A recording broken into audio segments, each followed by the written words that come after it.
happy to be able to have this panel discussion together with two excellent colleagues from different parts of the world.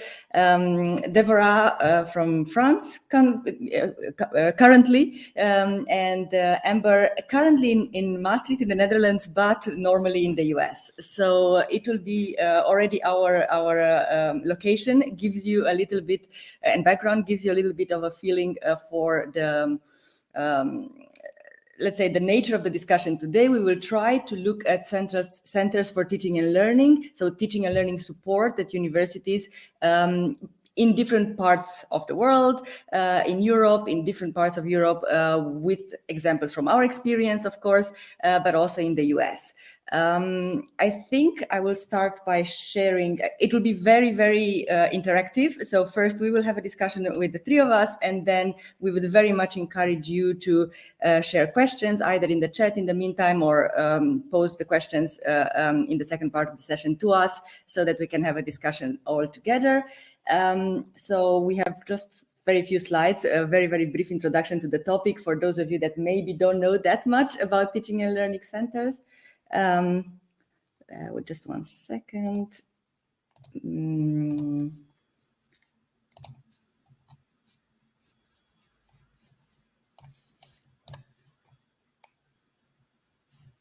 Yes. And I'm hoping that this will work with full screen.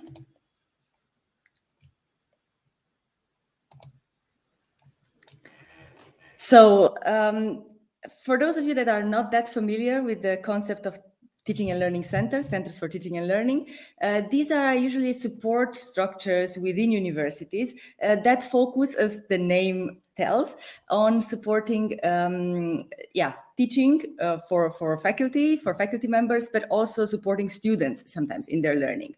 Indirectly, of course, they all support students, but sometimes they also have a specific wings, specific teams that focus on students. Nevertheless, most of them focus on faculty members. So what people working in these centers do, and what we'll focus on today, is how do we provide support for excellence in teaching within universities, and what are the sort of intricacies, the organizational intricacies for that? Because even though it might sound easy and straightforward, it often isn't. And why is that the case? Because, and we are using here one possible framework, we could use more or different ones, but I think the important thing we want to show and we want to start by getting you to think of is the centers of teaching for teaching and learning as a type of institutional third space. So by third space, you can have your own definition. We'll have our own definitions in a second, but the idea is that they're sort of an interface at university level, an interface between various things. First of all, between professional development, which I just explained. So their core objective is to provide professional development opportunities for faculty members. So there are interface between that and university policies, so education policies at university level. So that's a very, very, very interesting sort of point to be in. And that really makes them kind of interesting actors in a way, because they are, because of their position, but also very importantly because of who works there. And this is another idea of third space at the individual level. So the people who work there are very diverse. Some of them are faculty members themselves. They come from different disciplines. Their core background is as educators, researchers, educators, academics, but there are also a lot of other people working in these centers. And this variety really, really gives it a very, very interesting flavor as well. So we have people that work on educational technology, we have project managers, we have people that work on audiovisual media production, we have learning designers or instructional designers, people that really are, their core business is designing courses and designing curricula, programs. There are people who do research as well. So they look into, how learning goes and how teaching goes, and they evaluate that in a way that also translates into research. So there are lots of angles what I want to show, especially with this slide, is that there are lots of angles to look at teaching and learning centers, and we are going to try to look at some of those angles today, because we also have different angles due to our own backgrounds, but we also would really love to hear how you relate to any of those things that define teaching and learning centers. Also, just to explain it just a bit more, or let you read those two quotations to explain a bit more what we mean by the third space and what implications it has. So where are these interfaces, and what can those roles that the teaching and learning centers play? Because of course we will think about the roles they play generally at universities, and maybe you work in a place that has a teaching and learning center, or maybe you work in a place where there is not yet a teaching and learning center, but you're trying, or you would like to have one. Or maybe you work in a place that has a teaching center of one. That can be very much the case, and I've seen quite a few of those. Or you have a teaching support team of 50. So this varies quite a lot. And also the pandemic is another variable that introduced quite an interesting level of analysis for teaching and learning centers, because they were, I would say, the core actor, the essential actor for transitioning to online, to emergency online learning during the pandemic. So yeah, quite a lot of interesting things to discuss there. But I think the most important thing to kickstart as well is to give you our perspectives briefly. Where do we relate to teaching and learning centers? How do we relate to teaching and learning centers? And then start a discussion. So I think we'll start with Deborah. Okay, normally there are things in the background here, but I'll talk you through them. And thank you very much for that introduction and framing, Alexandra.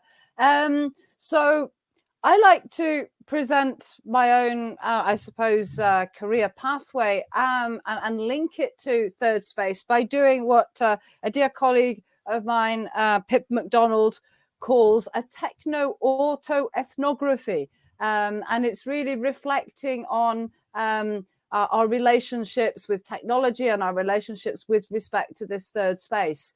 So I started out as an English teacher using technology, computer-assisted language learning, it was called. We have to go back 30 years now to that period. And then I got interested in using media and producing media for teaching and learning. So I went from the user side to the producer side. I did a master's in media production, and then I worked as an audiovisual production assistant, a learning technologist, a project manager. Alexandra mentioned several of these roles earlier, and I could really see the reflection of my own pathway there.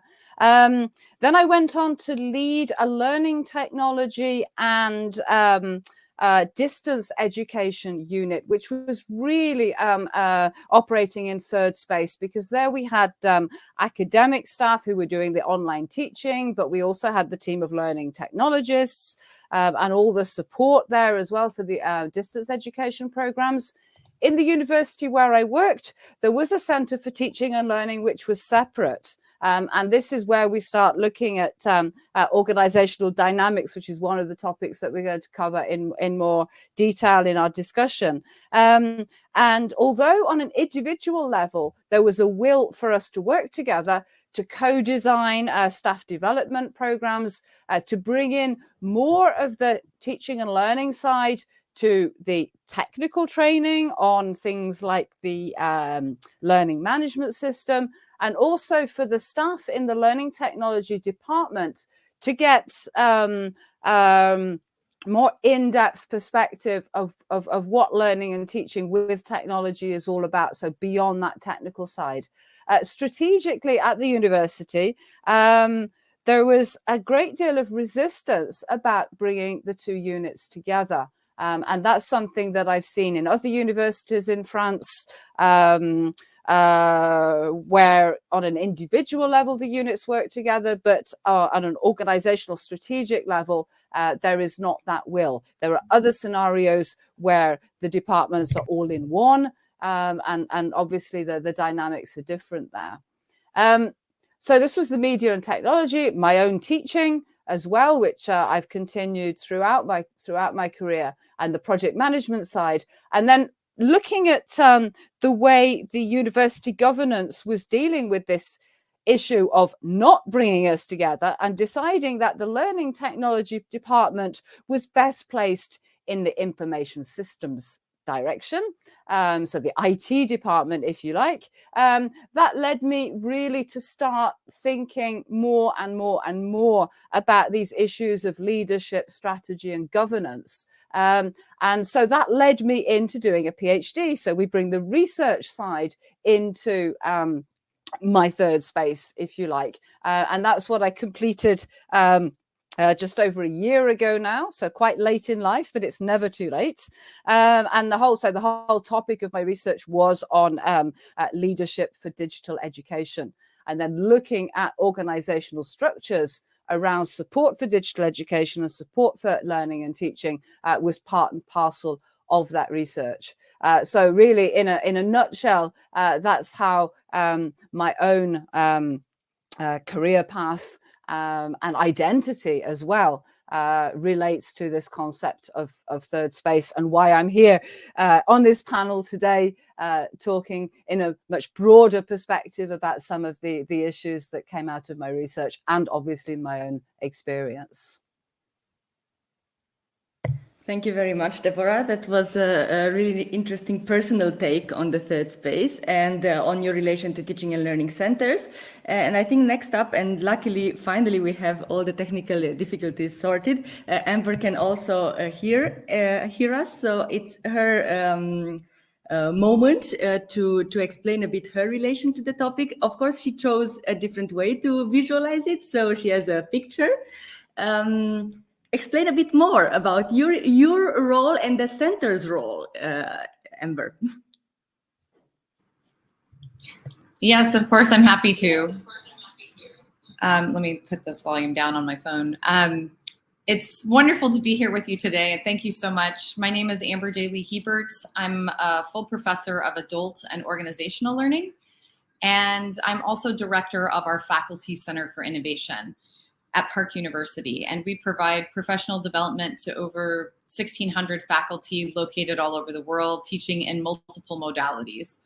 So I've been fortunate to teach, develop, and research in the space of working and teaching in multiple modalities, but also have the last 25 years had experience in terms of professional development in the faculty space of teaching and learning centers. I was thrilled to be invited by Alexandra, and I'm looking forward to this discussion. She said we could share either an image that represents a current state, and this is the one I chose because I feel like while following the pandemic, I think teaching and learning centers are more valued and more central to the institution now than ever before, because during that, I think we were really well positioned to not only serve the faculty, but also at an institutional and organizational level. It became apparent on a whole new level, the reliance on what it is that we do and how we are able to connect with faculty specifically during that time.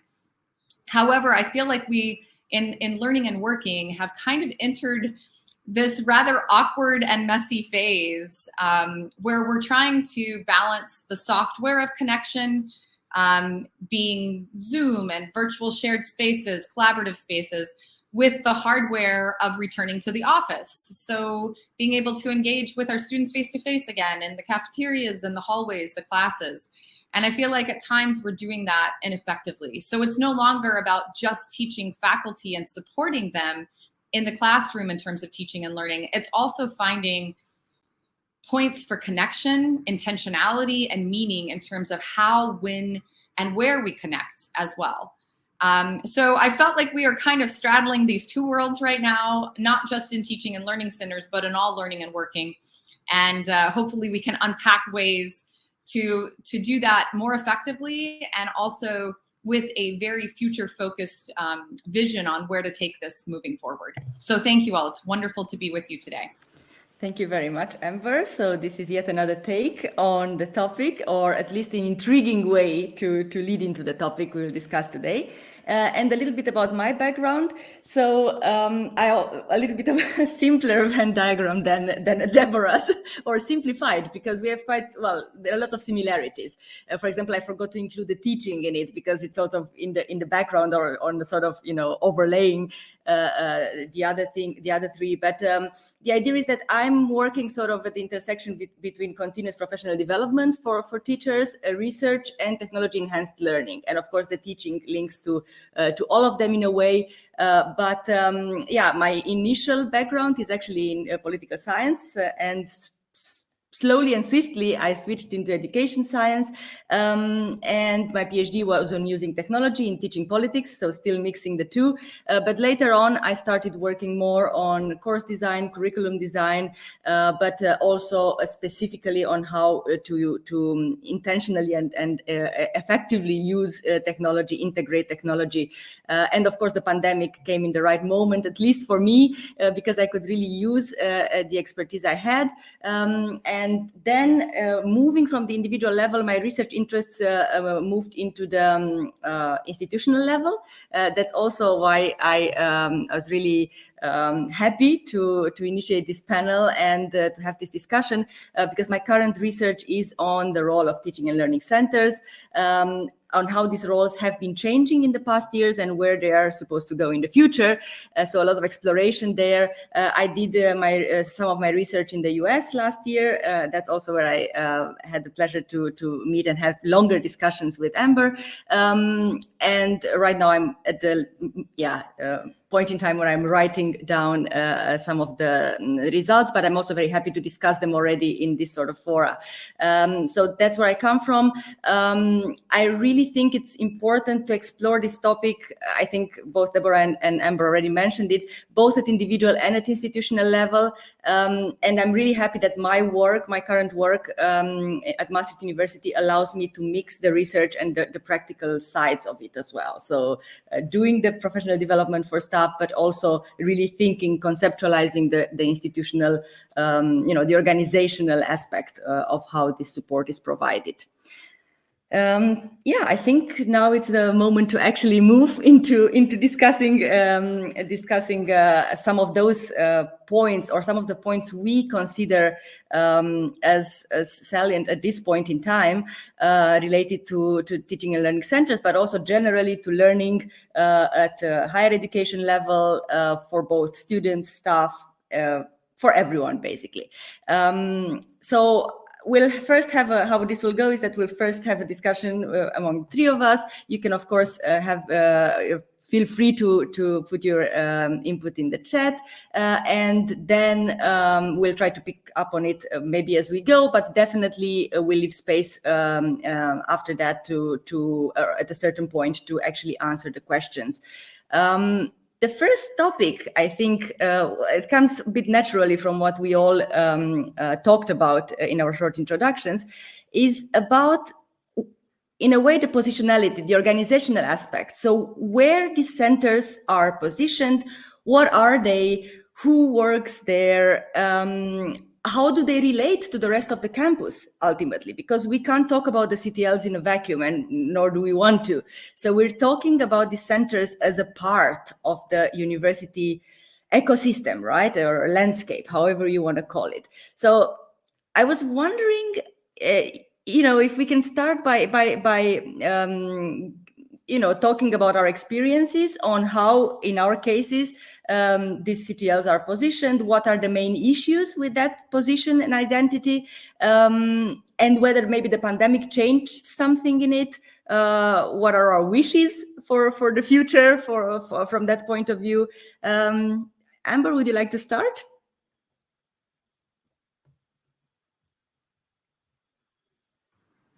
Yes, of course, I'd be happy to. Thank you, Alexandra. I think in terms of positionality, our Faculty Center for Innovation was founded really with faculty at the center of it. We wanted to ensure that it was a faculty-led, faculty-driven center versus one that was being mandated from the top down. And we've been really fortunate to maintain that. We still have support from academic affairs and the entire institution, but it is very much a faculty-driven, faculty-led center. We are university-wide, provide professional development for all faculty, full and part-time. And we have a very extensive, our university where faculty teach in multiple modalities, there are several faculty who are teaching, developing courses online. And so we have to support a wide variety of instructors who are also remote and geographically located around the world. And so for us, the positionality was focused exclusively on teaching and learning. We have also expanded into scholarship and research support for our faculty as well. And also see ourselves, I love the title of this session on building bridges, because we do see ourselves as a voluntary support and resource for faculty to bridge that for their continuous learning. We don't even really use the word professional development. We call it continuous learning. I think development suggests a beginning and an end point, and we want to focus on the fact that we are lifelong learners, all of us as faculty, and want to continue that trajectory toward lifelong learning, lifelong development.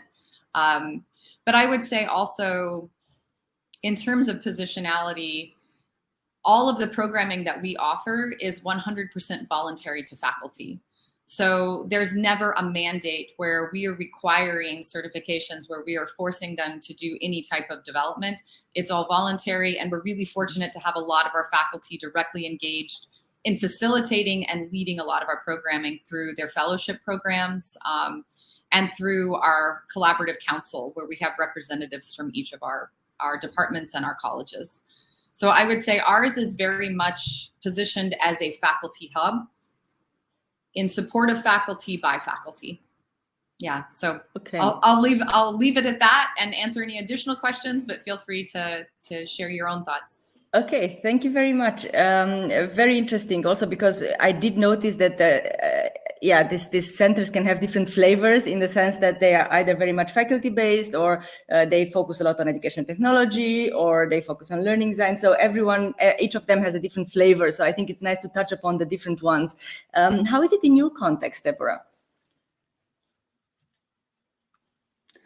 Well, in my immediate context, because of where I work right now, I work for an association which supports higher education institutions in the field of management and economics to develop digital education.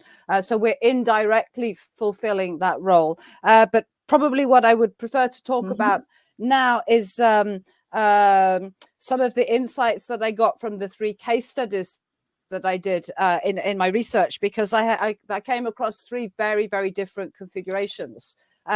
So the first configuration was in France, and it was a reflection of what I mentioned from my own experience. It was at a different university, but the same decision had been made to keep the Center for Teaching and Learning and the learning technology units completely separate, with learning technology being housed in information systems. So I call that an organization in silos. And I know we always talk about the need to break down silos. If I say building bridges between silos, then I'm mixing my metaphors. But here we have the let's say 2 sides of the river and no bridge. So what was interesting, and especially in comparison to the setup that Amber has mentioned, is that in this particular case study, there was a conscious decision not to have an academic lead the CTL. And the reason for that is because, and I know it's very much the case in France. I'm not sure. I'd be interested to know if this is the same in other countries and other contexts. But there are, within higher education, quite major tensions between people who are from an educational science background in disciplinary terms and the other disciplines. And historically, this is because educational science in France has very much focused on primary and secondary education. There's very little research into teaching and learning in higher education. And so these tensions exist. And so this particular university decided that they would put a member of professional staff who had a lot of expertise in teaching and learning theory and professional development, but not an academic position there, which has its own challenges in terms of recognition, in terms of identity. That was their strategic choice. As regards the learning technology team, the fact of being within a massive digital directorate had its own issues in terms of identity, in terms of contact with the higher level of decision making as well, because there were many, many layers to go through. Learning technology was a tiny team within a unit within the directorate. And even within that team, there were tensions between those who had a more creative background, who'd come from audiovisual production, and those who had a more technical background, and those who had a more pedagogical background, shall we say. So I think this is something that at the top level of leadership really needs to be aware of, is this need to be strategic in the positioning of these centres to serve a particular purpose. Two other examples that I have that I'll go through quite quickly. The second one was very much a networked structure. Because of the nature of the university, it was multi-site, multi-faculty. The faculties were organised into groups. And so rather than engage in a whole organizational restructuring, which we know is very painful for the people involved, it takes years to recover from any organizational restructuring, they decided to set up a conceptual third space, calling it the Learning Lab. And in this Learning Lab, you had academics from the faculties, you had people from the Centre for Teaching and Learning, you had the learning technologists, and so on, all working together on common strategic projects. So this was a big conceptual and strategic vision for the network structure. And then the third example, I was lucky to have three very different examples in my three case studies, was a very, very integrated idea. Here, the university was smaller on a single campus, and they had created what they called the Learning Hub. So the other one was the Learning Lab. This is the Learning Hub, materialized in a physical building that had everything. It had hot desking for academics and professional staff and students who were in the same spaces.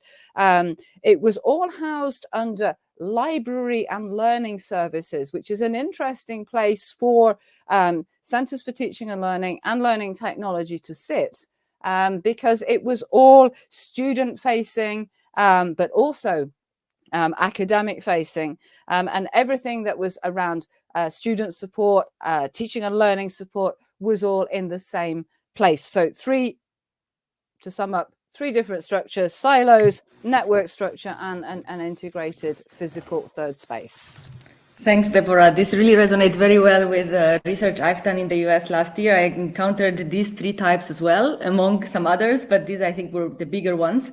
And maybe also Amber, the type that Amber mentioned, the more faculty-based or faculty-focused and drawing on faculty work type of center. But these are indeed, I think, the typologies. And it's kind of interesting because that leads into what I was aiming to contribute at this point with my own experience here at Maastricht University. You mentioned the networked type, and this I noticed already in the US or I guess also in Europe, at very decentral universities, and some universities tend to have a very decentralized structure. So faculties are almost like universities in themselves, doing very independent, doing lots of things in their own ways. And this is the case also here at Maastricht University, very much so, also quite siloed, but also very independent. And I work at a in a faculty-based CTL, so we are actually both we're sort of third space in itself. So we are a research department, a part of the faculty, a School of Business and Economics, but we're also playing the role, we're switching hats from time to time or regularly, and playing also the role of a CTL called the Learning Academy. But this is a faculty-based CTL, not a CTL that serves the entire university. It serves only this faculty. So this is quite an interesting distinction as well, to have both. So in many universities, you either have only one central center, and in the cases that I've seen where this university is very decentral, then this central CTL actually plays more of a hub role, more of a just networking place for all the other actors that do teaching and learning related work.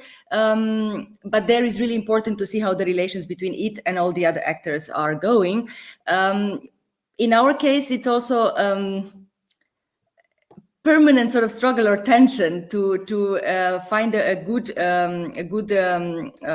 synergy, or to find the synergies between what a faculty-based teaching and learning center can provide and what a centrally based one can provide. And I definitely see complementarity there. Specifically for the central level, I think the biggest gain there is, their biggest advantage is that they can actually bring people together. They have the bird's eye view of the entire ecosystem, or at least they should, more than the faculty-based people who are usually siloed in their own bubble. So the good thing about that sort of educational development, or the activities they can provide, is that they can span across disciplines and departments and faculties. So they can bring together in the same room people that normally wouldn't talk to each other. And even that is not very easy, because there is a lot of resistance saying that, you know, we don't have much to learn from a very different discipline, where indeed when you get to experience it, that's a very, very different case.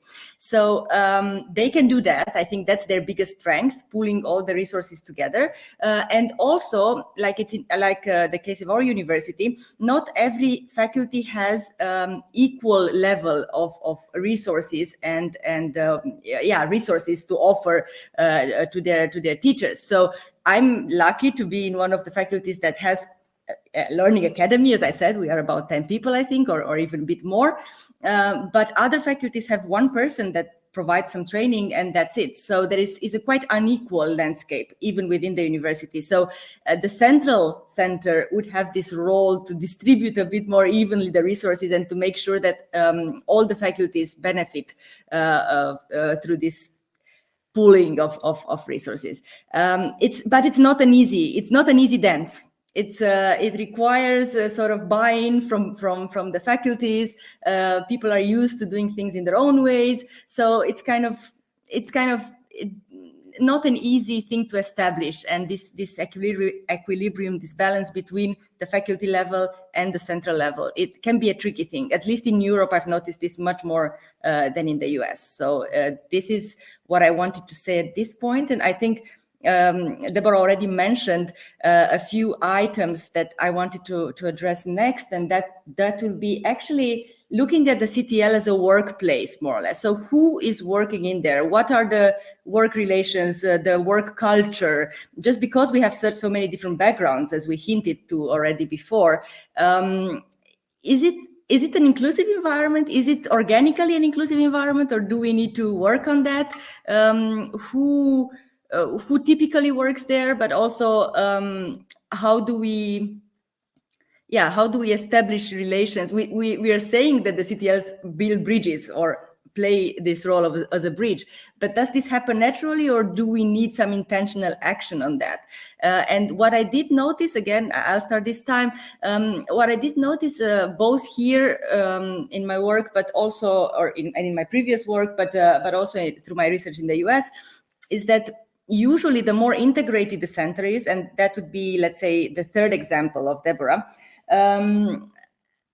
And so the more people you have in there, the more angles. You have the student angle, you have your educational technology angle. So the more angles you have in there, that means that you have more teams that can have different work cultures, especially at the educational technology team. The media production teams can have a very different culture. So there are lots of benefits in having them integrated under this hub, or whatever you want to call it. But there are also quite some challenges in really creating a cohesive work culture, because you don't want to kill their identities. I mean, one impulse is to have one common identity as a CTL, but there were other approaches that I've seen in keeping the identities of each team, but then really intentionally pulling them together, or pulling the people from different teams together on projects. So again, that doesn't happen. You can't expect that everyone is in the same building, they will work together.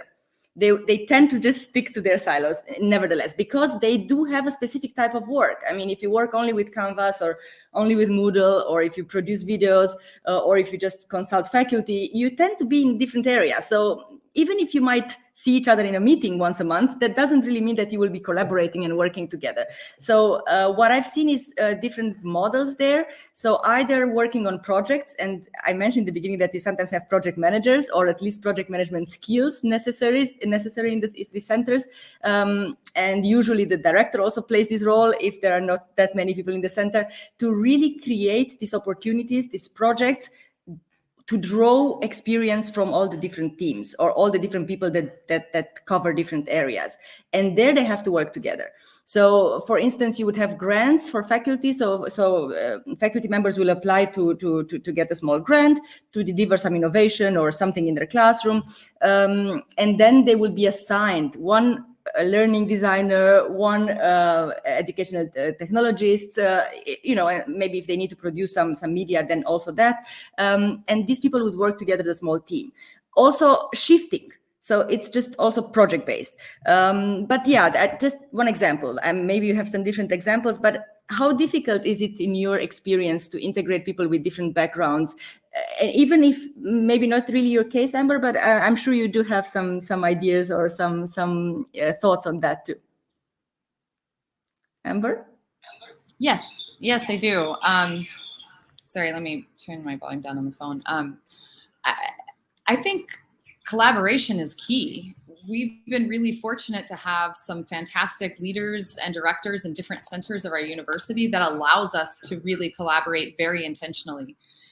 Because again, we're finding more and more overlap over what it is that we're trying to achieve. So for example, I wanted to make sure we were highlighting faculty research and scholarship in a meaningful way, and collaborated with library services. They were able to pull all of the scholarship that faculty had done that year, and we ended up having a co-sponsored reception for all of them.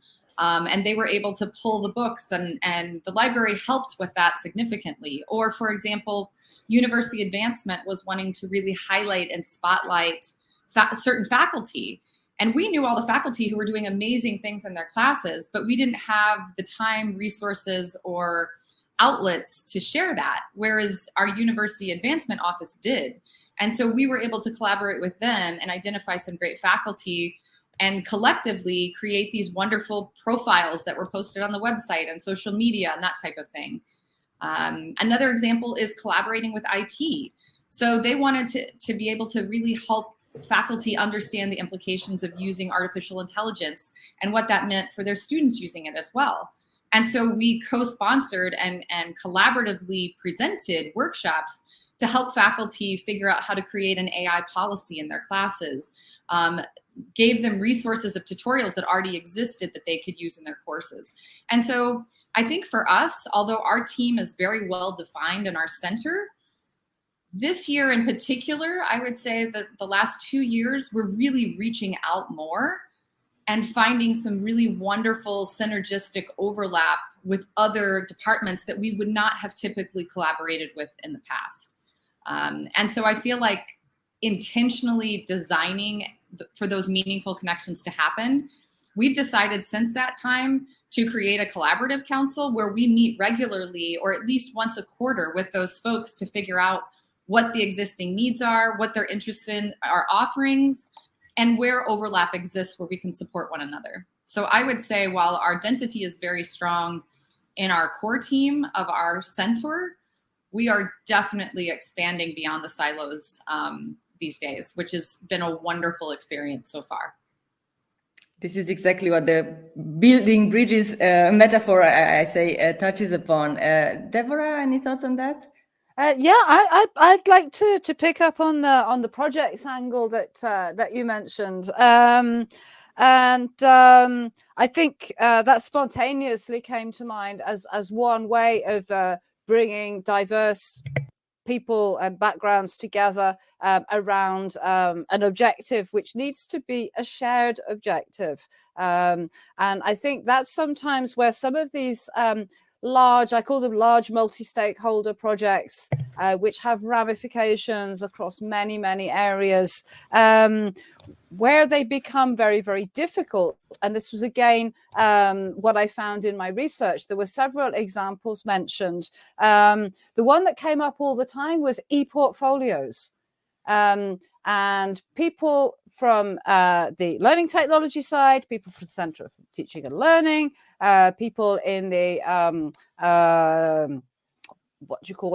employability area, they all had different perceptions of what the e-portfolio was. And an e-portfolio can be many things to many people, but they went round and round and round in circles for a year to reach that level of shared understanding about the project, of what the project was about. And so really what that research pinpointed was a lack of leadership in terms of accompanying people to get them to understand from the outset that there were going to be these different perspectives, and to really put in place mechanisms to reach that level of shared understanding where the project could actually go forward. Another example was given was working on learning analytics. Some people are going to have a very, very technical view of that. Other people are going to be thinking, well, how does this help the students? And other people are going to be thinking, well, this is a lot of extra work for me, and I don't really know how to make sense of all this data. And then the third example was digital exams. Again, where you need to bring several different people around the table, including the students. So I think that was, you were saying, is it an inclusive environment? How do we get all these different cultures to talk together and to share at least some form of joint understanding? And I think by putting the students at the center of everything, I think that really helps, because at the end of the day, we're all doing this for the students' benefit. They are the ultimate beneficiaries. And I think when people can align on that, then it does help to soften those barriers that can exist between the different cultures. But it's not always the case, as we know. Sometimes it's challenging. Indeed. Thanks a lot for that. And good that you mentioned the students, because I think we sometimes tend to lose track of them, who are actually the ultimate beneficiaries. Yeah, and it was also sparked by Andrea's comment in the chat about some of the roles which are very student facing as well, that we didn't have in our first framing slide. Indeed, but there are really many, many roles. And to be honest, not every teaching learning center has a student support role included. It's, at least in the US, it was rather rare, I would have to say. But what I wanted to say, actually also related to, or bringing back what Amber said, even if those teams are not necessarily within the Center for Teaching and Learning, having or establishing these really close partnerships with them that you mentioned, and knowing that if somebody comes to us, we can refer them to that office or that team, when everything is clearly set up and signposted for our target audience, be it faculty or students, then it's also, I mean, it has the same effect. It's just that we kind of already created those sort of working conditions or partnership conditions beforehand. So it doesn't mean, like it doesn't mean that if we are on the same roof, we are perfectly collaborating. It also doesn't mean that if we're working separately on paper, we don't have any links. So those links can exist, but again, we need to work on building them. And one example I still had related to the educational technology especially was, of course, during the pandemic, many people mentioned that even though those two units are usually separate, the educational technology is mainly found within IT department and sometimes within the library. The people working in the CTL did mention that it was very useful to work together during the pandemic, to have this very close relation. Of course, it was dictated by the urgency of the situation, but they created these task forces. They were meeting daily, regularly. It was an emergency state in that sense, but the idea was that they worked together much closer than before.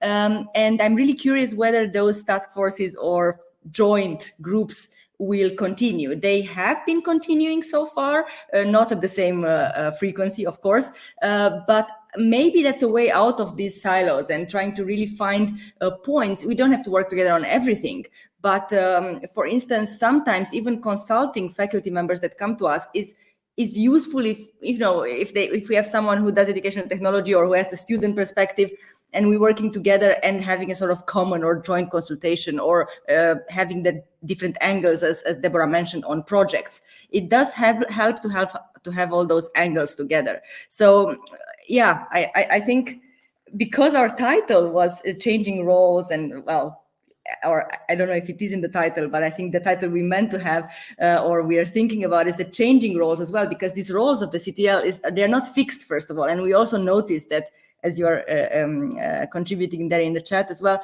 there are different roles as well, depending on the institution. But I was wondering, I did notice, of course, quite a few changes after the pandemic and during the pandemic, especially in the visibility of these units, because they were there to help in the right moment. So the reputation, grew, and they became visible, and they became really essential units on campus. How will that stay like that in the future? What do centers need to do to have that stay like that in the future, or to keep the hype, not necessarily on the same level, but at least steady, to draw people to them, not because they have to, like in the pandemic, but because they want to, because they feel that they can benefit from support on teaching and learning? Any thoughts on that?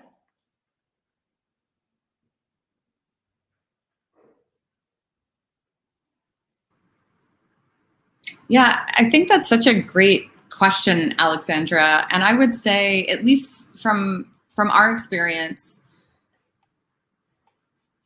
I think it's, in terms of how we're positioned and resources, and it seems like the institution as a whole and the decision makers at a much higher level are more invested in what we're doing. They were able to really see, and we were able to demonstrate what we were capable of doing during that time, which was greatly appreciated by the administration as well as the faculty and students. But I think seeing that capacity, if anything, I think they're looking to restructure and add more underneath the umbrella of our center. So for example, we did have it where we were separated by a digital learning team, a faculty center for innovation, this separate unit over here. And since that time, they are seeing that a lot more falls under the umbrella of our Faculty Center for Innovation. And so, for example, they're wanting to move course development, online course design that used to be a separate thing under the center as well. They're willing to reallocate some of those sources and personnel and people as well. But I'm seeing or at least what we're seeing, is that there's more support for the center, but they also see what the capacity is, and see the value in centralizing a few more things under our umbrella. That's at least been our experience. So getting more work, actually. Getting more work, more roles, and I did see that as well in different other places. Just because we became so important on campus, people try to give us more work. Let's put it like that. So yeah, let's see how that will evolve. Also, an interesting aspect, actually a bit more philosophical maybe, but what I got through my research on different CTLs was very much linked to what you just said, Amber, and that is in a way how these centers are seeing themselves. So what I heard, I think everywhere, is that they want to see themselves or position themselves as safe space for faculty members to come and discuss and ask for advice, for support, and so on. So the idea of safe space. And now with a lot of new roles coming in, and a lot of new roles being added, especially on the more bureaucratic level, on the more organizational level, with CTLs being more and more at the table when university education policies are being discussed, politics also, but that's something else. And they are fearing, in a way, that they will lose this sort of label of safe space, that faculty will not see them as a safe space anymore, and therefore probably would not be so likely to come and share their concerns, their requests, and so on. We don't know yet, but I did hear this fear quite a bit, and it's tricky, right? Because you can't really resist those forces. It's good to be at the table. It's good to be where the university policies are being decided. It's good to have a seat at those tables, but is there a trade-off within your self-philosophy, identity, and so on? So that's quite an interesting thing I noticed in my research. Deborah, do you have any thoughts on that, or the changing roles just in general? Okay, yes, I know we've already discussed this aspect, and I don't think there are any recipes to get it right, but it's something to be very conscious of. As regards the changing roles, if we go back to the pandemic when it hit. And looking at things, because I'm coming more from the learning technology side, and also being in this organization outside universities, what we found was that we had a lot of academics amongst our membership who turned to us immediately rather than they tried turning inwards to that institution, but they weren't finding the answers. You know, the universities just weren't ready for, and in a lot of cases, for that shift to emergency remote teaching, as we like to call it, rather than it being properly designed online learning. So we actually fulfilled that role of, first of all, just offering very top level basic support, setting up online classrooms because the whole French infrastructure went down because it couldn't cope with the number of people who are wanting to do online classes. But we couldn't be satisfied with just making space for 3-hour lectures online. So we also set up a whole series of webinars, conversations, of support materials to accompany the academics and teachers on that path towards thinking more deeply about how you can teach effectively online. I'm not saying that we got there, but that was definitely something that we were very concerned about doing. And then as things began to settle down within the universities, they began to set up the support that was needed. But in those very, very early days and weeks, I think we did have a very useful role to play. And what we did was very much appreciated. Changing roles, yes, we see these move towards more integration, or we see these brave move towards these network structures, which, if they're thought out carefully, can actually work as well. But I think they probably take more work than the move towards something integrated, because it's easier to identify when you have one center and everything under the same umbrella. When it's still distributed, if you've got different campuses, different units, then I think it takes a lot more work to get people to understand who's doing what and why and for whom. So I'd just like to leave you with that reflection. Yeah, thanks a lot, Deborah. I think we should move into a Q&A because we only have 10 minutes left. And because we are saying that CTLs and their work is very contextual, we would very much like to hear also from you both questions, but also maybe reactions to what we said, and if you identify with any of those roles and models, or if it's very different in your case, and what are your challenges then?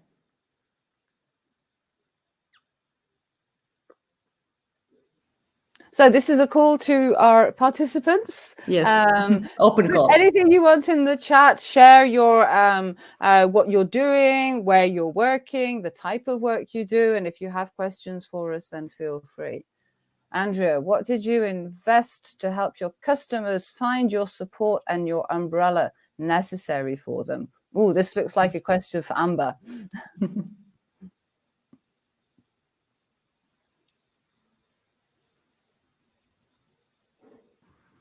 Yeah, thank you. Thank you, Andrea.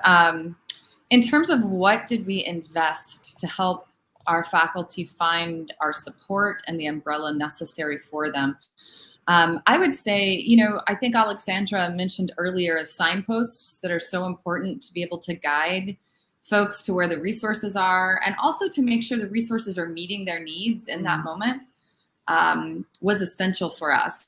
We created multiple resources on our webpage because faculty were needing things on demand and at the point of need when they were teaching, whether it was reviewing it at midnight or at 6 a.m. So we created, you know, a virtual repository of 2-minute mentors. We had already been building that, fortunately. So we had faculty recording teaching and learning tips and strategies in 3 minutes or less. And then we organized them based on topics. So faculty didn't have a lot of time to invest, and we knew that, but we also knew they were looking for a very specific answer to questions that they were experiencing, and that we could organize and categorize very easily based on what we were seeing that our faculty needed. So for us, having that virtual and online location was essential. And we point all of our faculty there for anything that's available in a live workshop or in a live, we have virtual academic conference every year, that type of thing. If it's available for someone on our main campus, it's available for all faculty on our website as well. And so we really heavily used that resource and tried to organize it in a way that was as easily, like, user intuitive as possible for our folks. And in terms of the umbrella, we're still, I'll be honest, we're still kind of figuring that out. So for example, in January, I just inherited a whole other digital learning team under this umbrella. We're having a huge core team retreat of all of our faculty, including this new team. And so part of that is just strategically to come together, but also to come together as a team. I have a very high performing team right now in our center, and I want to keep it that way. And I also want them to be able to leverage each other's strengths. So I know on my team, I may not be a details-oriented person, but Jamie, my programming director, really is. I'm great at brainstorming, big picture thinking. And so we all have learned over time how to leverage each other's strengths, how to know what they are, and how to tap into them. And so now that we have a whole new group coming under this umbrella, my biggest concern right now is making sure that our team and all of the individuals working under that umbrella know each other's strengths, how to leverage them, and then we will make that very apparent to all of the folks that we're serving as well. I don't know if that answers your question, but hopefully it does a little bit. Thanks a lot, Amber. Yes, indeed. I think it's really important. I think the important thing is to base your work also to try to find out what the needs are. And I think this link is sometimes broken. We don't really know. We devise things, we design programs, but we don't know whether they meet really the needs of the people. So, you know, being always in touch, and I know you have this model of doing focus groups and so on. So really hearing the faculty, what they need. Otherwise, it's a little bit in a vacuum. So yeah. Is it part of the onboarding for new members to tell them? Yeah, that's a very interesting question because often when you start working in a university or in any new place, the onboarding process is quite interesting, and I don't think it's very comprehensive in many places. And of course, this should be integrated there, but that's part of it, I think. I don't know if in Amber's case, do you mention it to new employees? Is your center visible there?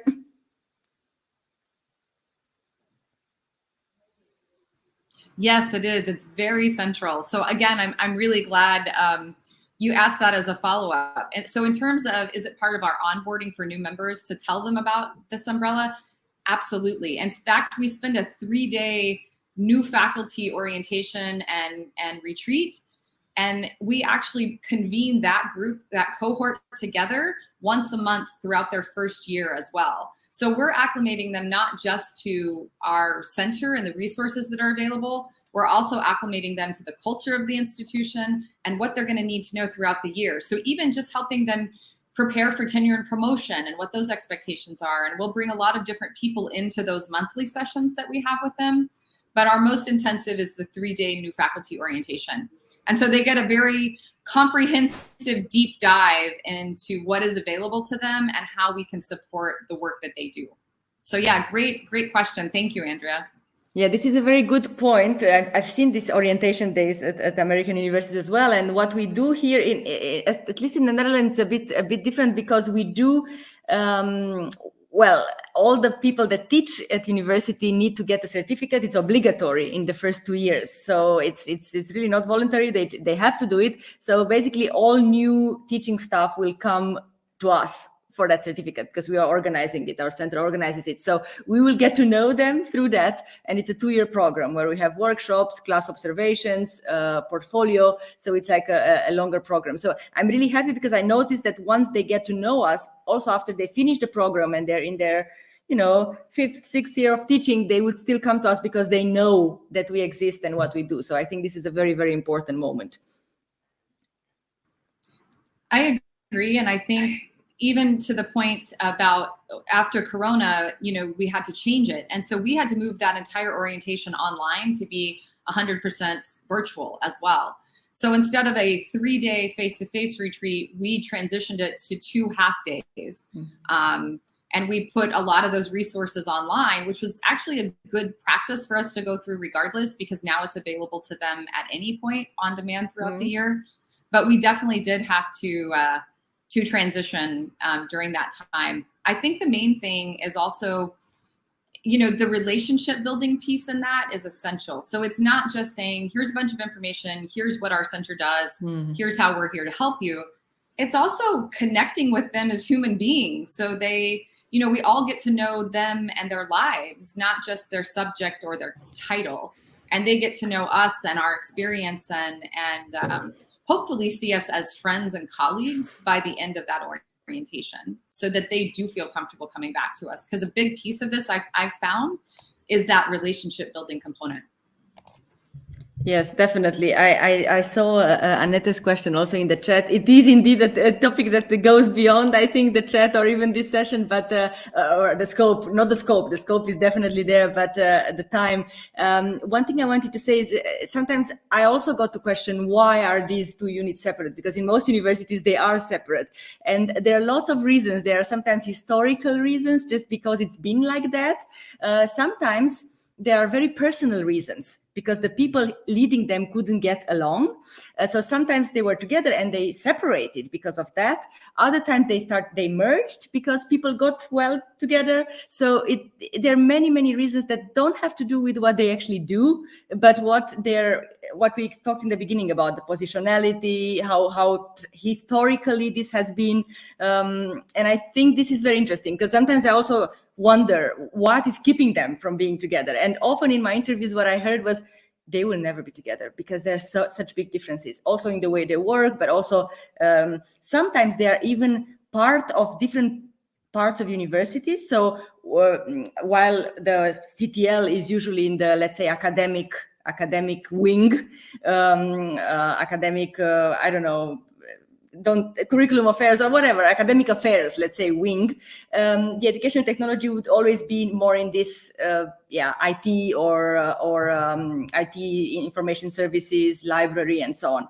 So even they are not having the same reporting lines. So the lines but what I did notice is that the good news on that is that because it's so dependent also to personal connections, if people that work there get along well, then they will be talking nevertheless. So informally, because that's also the thing, we talked a lot about formal connections, but informal connections are as important. So if people get to talk to each other, somebody told me, well, our units don't have anything to do with each other, but I have an office next to the head of the EdTech unit, and we talk every week. Just because they're in the same building, they have offices. So it's also this other aspect of these other more informal connections that can, why not, sometimes lead into formal connections. Sometimes they don't, but sometimes they do. So there is hope.